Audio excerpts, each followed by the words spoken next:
Hello दोस्तों, स्वागत है आप सभी का career bye official YouTube channel में। दोस्तों उम्मीद करते हैं आप सब बढ़िया होंगे, लाजवाब होंगे और आप सबकी पढ़ाई भी बेहतरीन तरीके से चल रही होगी। आइए दोस्तों, मैं आपको क्लास 10 का साइंस का वो बहुविकल्पीय प्रश्न बताता हूँ जो आपके बोर्ड एग्जाम में कई बार पूछा गया। अगर आप लोग इस क्वेश्चन को, इन सभी क्वेश्चन को तैयार कर लेंगे ना, पक्का आप इस बार 2027 में बोर्ड एग्जाम में आप 100% विज्ञान में लाएंगे। देखिए आइए क्वेश्चन क्या है।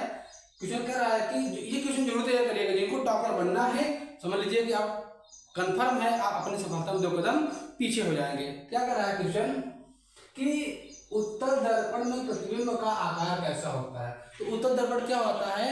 वह दर्पण जो जिसका चिकना भाग उभरा रहता है उसे हम क्या कहते हैं? उत्तल दर्पण कहते हैं। यानी कि इसमें कह रहा है उत्तल दर्पण में जो प्रतिबिंब का आकार होता है किस प्रकार का होता है, क्या बड़ा होता है या समान आकार का होता है या छोटा होता है या कभी बड़ा कभी छोटा। दोस्तों आप सभी को बेहतरीन तरीके से मालूम होगा, हमने बताया भी है कि जो उत्तल दर्पण होता है ना, उत्तल दर्पण में प्रतिबिंब हमेशा छोटा बनता है। कैसा बनता है? उत्तल दर्पण में जो प्रतिबिंब बनता है हमेशा छोटा बनता है। देखिए ना, आप देखोगे कि जो आपके बाइक वगैरह होते हैं, कार वगैरह होता है, उनके बगल में जो मिरर लगा होता है, शीशा लगा होता है, वो कैसा होता है? उत्तल दर्पण ही होता है। क्योंकि बड़ी बड़ी चीजों को क्या करता है, वो छोटा करके दिखाने का प्रयास करता है और छोटा छोटा दिखाई भी देता है। ठीक है, तो उम्मीद करते हैं ये क्वेश्चन आप सभी को समझ में आया होगा। और ये क्वेश्चन कई बार आपके बोर्ड एग्जाम में पूछा गया है, चाहे बिहार बोर्ड का हो, चाहे राजस्थान का हो, चाहे यूपी बोर्ड का हो। ये क्वेश्चन बहुत ही इंपॉर्टेंट है और आप सभी को मालूम भी होने चाहिए। ठीक है, चलिए दूसरा क्वेश्चन देखते हैं। बहुत ही प्यारा सा क्वेश्चन है और पक्का 99% क्या 101% ये क्वेश्चन आने वाला है। ये आप नोट कर लीजिएगा। देखिएगा, करा कि अवतल दर्पण का उपयोग कहाँ होता है। जो आपका अवतल दर्पण क्या होता है? वह दर्पण जिसका अंदर वाला भाग चिकना होता है और बाहर वाला उभरा वाला भाग क्या होता है?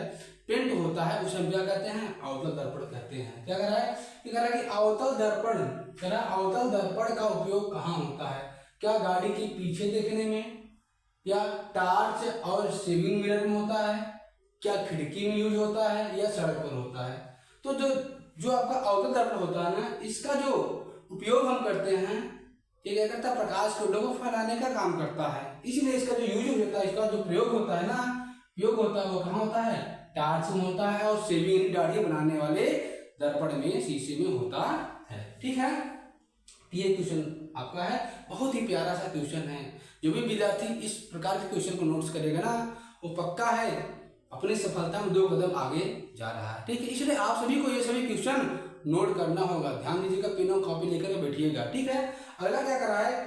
बहुत ही शानदार क्वेश्चन है और ये भी अपने आप में लाजवाब क्वेश्चन है। ठीक है, देखिएगा, कह रहा है कि वाहन के साइड मिरर में कौन सा दर्पण उपयोग होता है। अभी हमने बताया, क्या बताया कि जितने जो भी वाहन होते हैं उनके बगल में जो शीशा लगा होता है ना, वो किसी प्रकार का होता है। वही कह रहा है कि वाहन के साइड मिरर में कौन सा दर्पण उपयोग होता है। जो वाहन होता है उसके बगल में जो शीशा लगा होता है वो कैसा होता है? क्या अवतल दर्पण होता है, क्या उत्तल दर्पण होता है, या समतल दर्पण होता है, या इनमें से कोई नहीं होता है? आप कमेंट करिएगा। तो जो भी विद्यार्थी कमेंट करेगा ना, वो समझ लीजिए अपने आप में टॉपर बनने का प्रयास है, अभी से शुरू कर दिया है। ठीक है, तो कमेंट जरूर करिएगा। कह रहा है कि वाहन के साइड मिरर में कौन सा दर्पण उपयोग होता है। अभी हमने बताया कौन सा होता है? उत्तल दर्पण होता है। हाँ, वेरी गुड। ऐसे जवाब दोगे ना आप लोग पक्का कंफर्म है आप इस बार 2027 में साइंस में तो आप 100% नंबर लाएंगे। ठीक है, तो अगला क्वेश्चन क्या कर रहा है? ये भी अपने आप में बहुत बेहतरीन क्वेश्चन है। जो भी विद्यार्थी दर्पण को बढ़िया से पढ़े होंगे ना, इस क्वेश्चन का जवाब बहुत ही आसान तरीके से और सरल भाषा में देंगे। देखिएगा, कह रहा कि अवतल दर्पण में वस्तु या दर्पण के बीच में हो तो प्रतिबिंब बनता है। यानी जब किसी वस्तु को दर्पण के मुख्य फोकस और दर्पण के बीच में, यानी ध्रुव के बीच में रखी जाती है ना, उसका प्रतिबिंब कहाँ बनता है, कैसा बनता है? तो क्या वास्तविक और उल्टा बनता है, आभासी और सीधा बनता है, छोटा और उल्टा बनता है, समान आकार का बनता है। दोस्तों आप सभी को बता दें, जब भी कोई भी वस्तु दर्पण के मुख्य फोकस और ध्रुव के यानी दर्पण के बीच में रखी जाती है ना, तो आज याद कर लेना, ये मोस्ट इंपॉर्टेंट चीज बता रहा हूँ, कोई बताता नहीं है। दर्पण के ध्रुव और मुख्य फोकस के बीच में जो वस्तु रखी जाती है उसका प्रतिबिंब हमेशा आभासी बनता है, सीधा बनता है, वस्तु से बड़ा बनता है। केवल यही कंडीशन है अवतल दर्पण में। ठीक, ये है। और अगला क्वेश्चन क्या कर रहा है, ये भी बहुत ही अच्छा क्वेश्चन है। ठीक है, देखिएगा क्वेश्चन क्या कर रहा है कि उत्तल दर्पण किस प्रकार का दर्पण है। जो आपका उत्तल दर्पण है, जो बाइक वगैरह में लगाया जाता है, ये किस प्रकार का दर्पण है, क्या आप बता सकते हैं? क्या आपने पढ़ा है? जो पढ़ा होगा वही जवाब देगा, जो जवाब नहीं देगा ये समझ लीजिए कि आप पढ़ाई नहीं कर रहे हैं। इसलिए बाबू पढ़ाई करना शुरू कर दो, क्योंकि 100% नंबर लाना है तो पढ़ना जरूरी है, और ऐसे क्वेश्चन को तैयार करना भी बहुत ही जरूरी है। क्या कर रहा है कि जो उत्तल दर्पण होता है वो किस प्रकार का होता है? क्या अभिसारी होता है, क्या अपसारी होता है, या समतल होता है, या इनमें से कोई नहीं? तो जो आपका उत्तल दर्पण होता है यह कैसा होता है? अपसारी होता है। कैसा होता है? अपसारी। देखिए इसमें जो छठवां क्वेश्चन है वो क्या कर रहा है कि अवतल दर्पण में प्रतिबिंब कैसा बनता है। यानी जो आपका अवतल दर्पण होता है उसमें जो किसी भी वस्तु का प्रतिबिंब यानी चित्र किस प्रकार का बनता है, कैसा बनता है?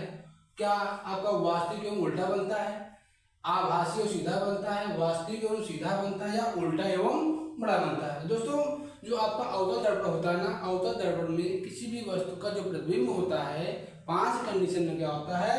वास्तविक और उल्टा बनता है। ठीक है, यानी अवतल दर्पण में प्रतिबिंब हमेशा वास्तविक बनता है और उल्टा बनता है।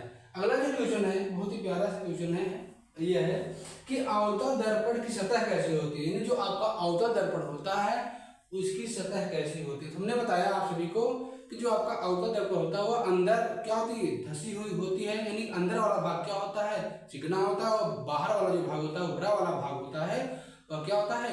कलई या पिंड होता है। तो इसमें कह रहा है कि कौन सा होगा? क्या बाहर की ओर उभरी होगी, या अंदर की ओर धसी होगी, या सीधी होगी, या समतल होगी? तो जो आपका अवतल दर्पण होता है ना उसकी जो सतह होती है वह अंदर की ओर धसी होती है। दोस्तों यही 7 क्वेश्चन हैं जो आपके बोर्ड एग्जाम के लिए बहुत ही इंपॉर्टेंट है। अगर आप सब ये सभी क्वेश्चन आज तैयार कर लेंगे, बढ़िया से पेन और कॉपी लेकर नोट कर लेंगे ना, ये मेरा वादा है जिस दिन आप एग्जाम में बैठोगे ना आपका एक भी क्वेश्चन इससे बाहर नहीं जाएगा। अब आप 100% क्वेश्चन करके आओगे और आपका अच्छा नंबर 2027 के बोर्ड एग्जाम में आएगा।